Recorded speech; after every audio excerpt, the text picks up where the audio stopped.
Hi everyone, welcome to my channel. Today we'll be learning how to create this as per your request. So let's get started. I will be selecting the final logo file and hiding it so we can start from fresh. And these will be the colors that we will be using for our current logo design. We also have the same colors in our swatches already created, so we need not worry about them on the artboard. Let's start with creating a single line. Hold down shift to create a straight line and give it a stroke. I am currently going to change it into a darker color so we all can see it. We still have to increase the stroke to make it visible, like that. Now we'll start with the dotted lines. I am removing previously added values so we can start fresh. You can see once I remove all of those point values and give it a standard value for the first dash, all of these dashes are considered to be of the same size. So let's go ahead and create multiple dash of different size. Now I will be giving a gap of 20 points, which means all of these dash will have a 20 point space in between them. Now let's make the first dash a bit bigger and understand the sequence of these dashes and gaps. It goes like this. First the dash, then the gap, then another dash. Now it goes back to gap and then the first dash. Again the loop starts from the first dash, then gap, and then another dash. To the line again, let's give another gap after second dash. Now it is evenly spread. Let's add another dash along with this.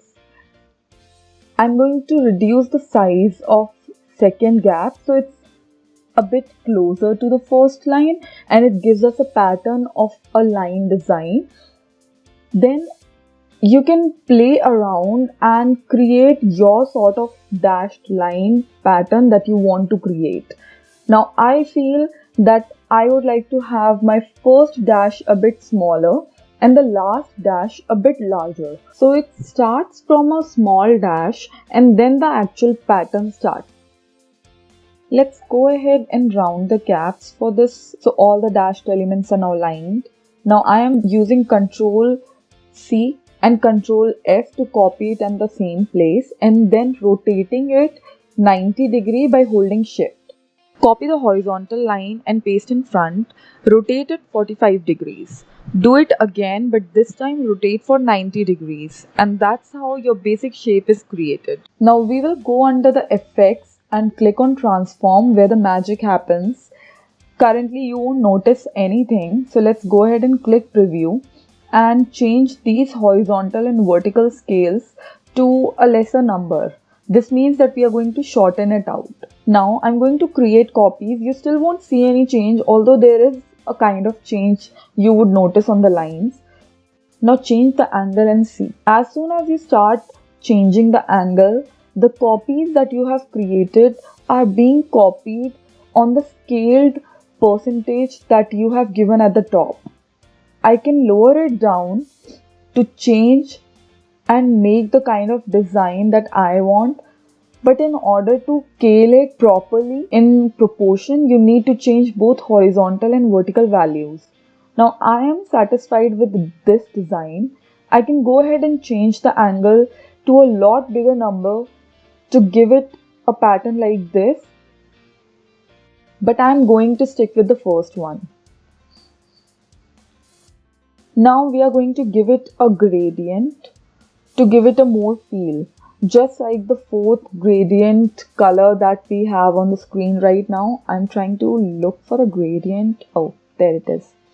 So I have this already created. All you need to do is put the two colors in the middle and on the outer ones, swap those colors and give their opacity to 0%. That way you will have this fading effect when the color is going out. And I have picked the radial type, so it's actually in a circular motion and that's why all of the corner edges of these lines are being faded out. Now I can swap these colors, but I think I'm liking the blue in the middle and green outside. So I will keep it to this. Now I'm going to change the angle here, and I will also change the kind of radial circle that I would like to have in my design. You would notice if I change and increase the percentage, it actually grows. It means that the circle in which this gradient is being applied is quite bigger than the design, and that's why the zero opacity colors are not being displayed in here.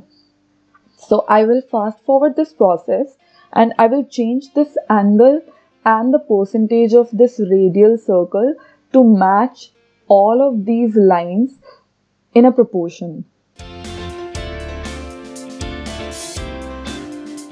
Now I'm really satisfied with this one, so I'm going to group it and we are going to hide this so we can work on the type of our logo design. Let's just go ahead and write light show.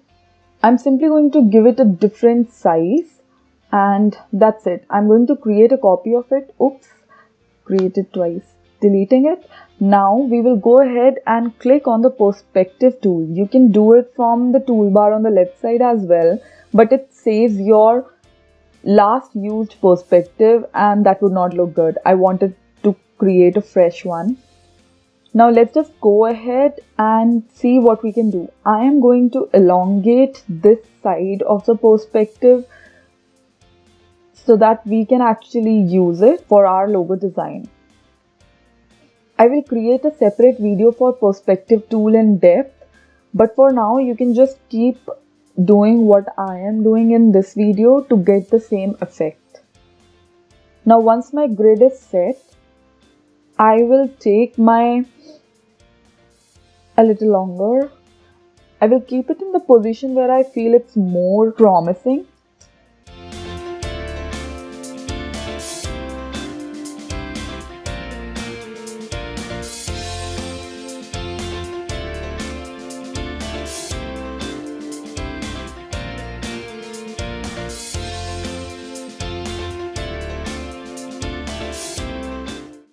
Let me hide the grid and see if this is working for me. Yeah, I like the design.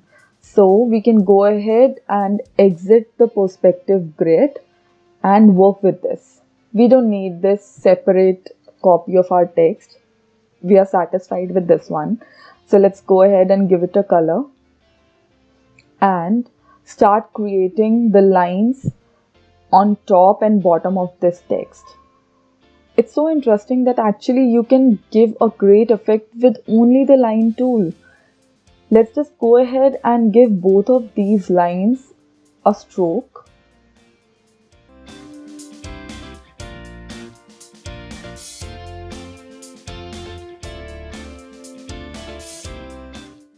And I'm going to change this gradient. We don't require this zero opacity gradient.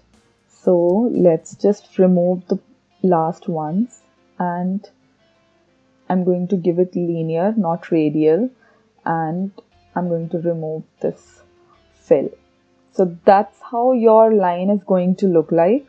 Now with the help of width tool, I'm going to elongate the front part of this line so it looks more 3D. Now I'm going to change the line again. I'm fast forwarding this. You already know how to do it. I'm just going to hit and try and see which one works better for me. So enjoy.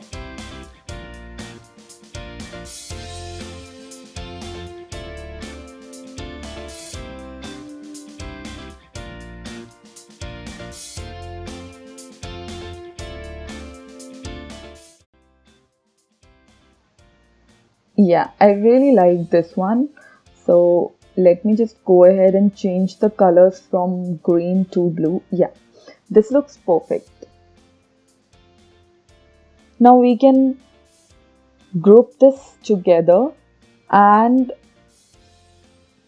unhide the element that we worked on earlier because we are going to group it all together. I'm going to give a nice dark background so we can see it more clearly. And I'm going to lock it so I don't mess it up while working on the design. Let's just go ahead and create an ellipse. For now, I will give it a light blue color so you can see what we are doing here. But after that, we are going to change it to a darker color. I'm just going to place the light show on top of the circle we have created. Now let's just create a bigger size of our background design and lighten the stroke of it. So it gives us a more lightening effect, and place it all together.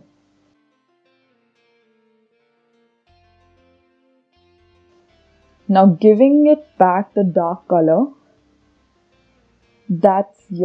I'm actually not liking this light blue stroke on the circle, so I'm going to remove it, and we are just keeping it plain fill dark color. Now let's give it a dark shadow, drop shadow, although it will not be that visible, but it would still give you a feel of this light show popping out.